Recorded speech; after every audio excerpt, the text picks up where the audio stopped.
語聞き流し10分間、名作リスニング、英語テキストと MP3 ダウンロード、その他の物語は、ホームページよりご利用いただけます。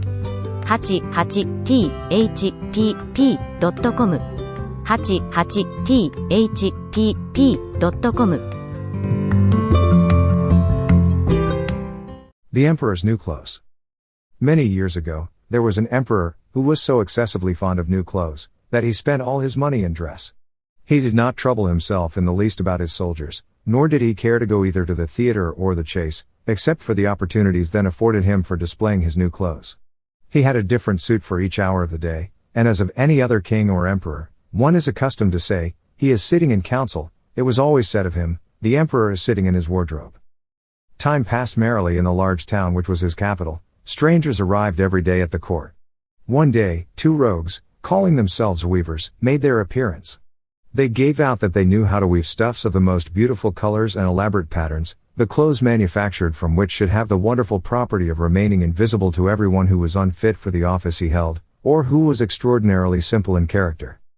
These must, indeed, be splendid clothes, thought the emperor. Had I such a suit, I might at once find out what men in my realms are unfit for their office, and also be able to distinguish the wise from the foolish. This stuff must be woven for me immediately. And he caused large sums of money to be given to both the weavers in order that they might begin their work directly. So the two pretended weavers set up two looms, and affected to work very busily, though in reality they did nothing at all. They asked for the most delicate silk and the purest gold thread, put both into their own knapsacks, and then continued their pretended work at the empty looms until late at night.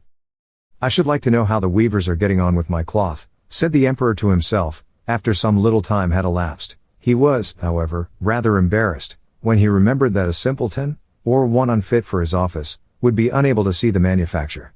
To be sure, he thought he had nothing to risk in his own person, but yet, he would prefer sending somebody else, to bring him intelligence about the weavers and their work, before he troubled himself in the affair.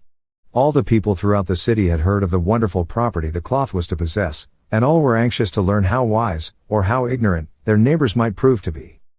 I will send my faithful old minister to the weavers, said the emperor at last, after some deliberation. He will be best able to see how the cloth looks, for he is a man of sense, and no one can be more suitable for his office than he is. So the faithful old minister went into the hall, where the knaves were working with all their might, at their empty looms. What can be the meaning of this? Thought the old man, opening his eyes very wide. I cannot discover the least bit of thread on the looms. However, he did not express his thoughts aloud. The impostors requested him very courteously to be so good as to come nearer their looms, and then asked him whether the design pleased him, and whether the colors were not very beautiful, at the same time pointing to the empty frames. The poor old minister looked and looked, he could not discover anything on the looms, for a very good reason, viz., there was nothing there. What? Thought he again. Is it possible that I am a simpleton? I have never thought so myself, and no one must know it now if I am so. Can it be, that I am unfit for my office? No, that must not be said either. I will never confess that I could not see the stuff. Well, Sir Minister, said one of the knaves, still pretending to work. You do not say whether the stuff pleases you. Oh, it is excellent, replied the old minister, looking at the loom through his spectacles. This pattern, and the colors, yes, I will tell the emperor without delay, how very beautiful I think them. We shall be much obliged to you, said the impostors, and then they named the different colors and described the pattern of the pretended stuff. The old minister listened attentively to their words, in order that he might repeat them to the emperor, and then the knaves asked for more silk and gold, saying that it was necessary to complete what they had begun.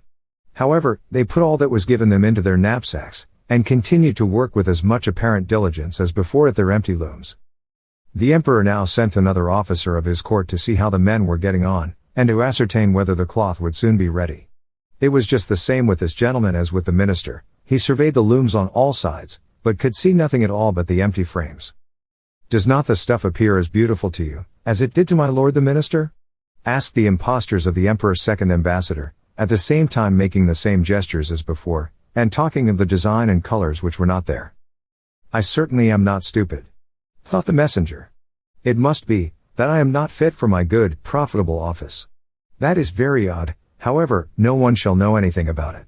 And accordingly he praised the stuff he could not see, and declared that he was delighted with both colors and patterns. Indeed, please your imperial majesty, said he to his sovereign when he returned, "The cloth which the weavers are preparing is extraordinarily magnificent." The whole city was talking of the splendid cloth which the emperor had ordered to be woven at his own expense. And now the emperor himself wished to see the costly manufacture, while it was still in the loom. Accompanied by a select number of officers of the court, among whom were the two honest men who had already admired the cloth, he went to the crafty impostors, who, as soon as they were aware of the emperor's approach, went on working more diligently than ever, although they still did not pass a single thread through the looms. "Is not the work absolutely magnificent?" said the two officers of the crown, already mentioned. "If your majesty will only be pleased to look at it. What a splendid design! What glorious colors!" And at the same time they pointed to the empty frames, for they imagined that everyone else could see this exquisite piece of workmanship. "How is this?" said the emperor to himself. "I can see nothing. This is indeed a terrible affair. Am I a simpleton, or am I unfit to be an emperor? That would be the worst thing that could happen.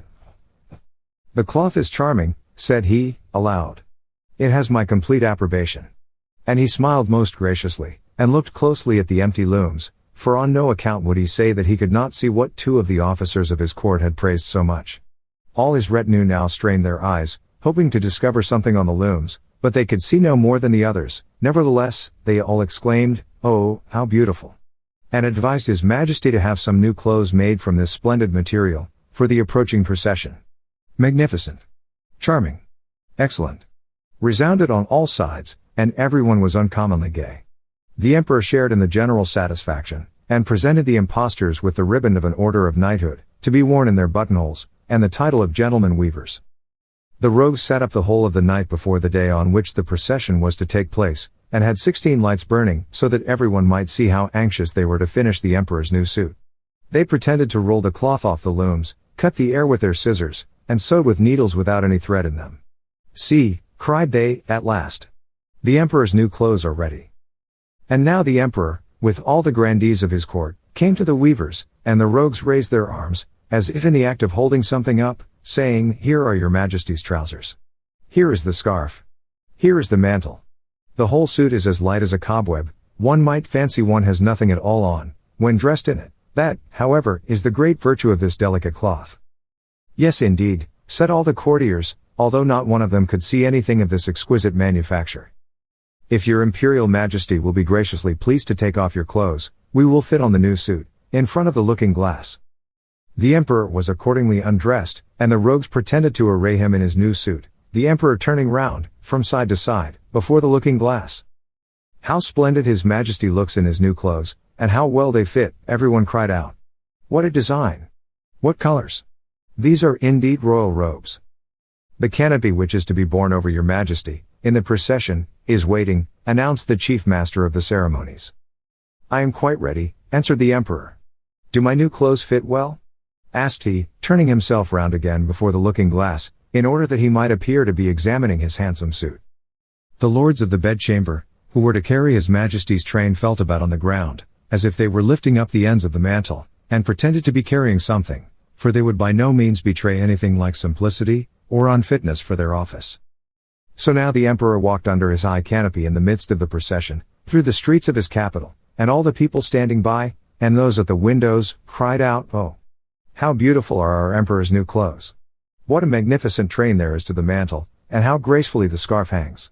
In short, no one would allow that he could not see these much admired clothes, because, in doing so, he would have declared himself either a simpleton or unfit for his office.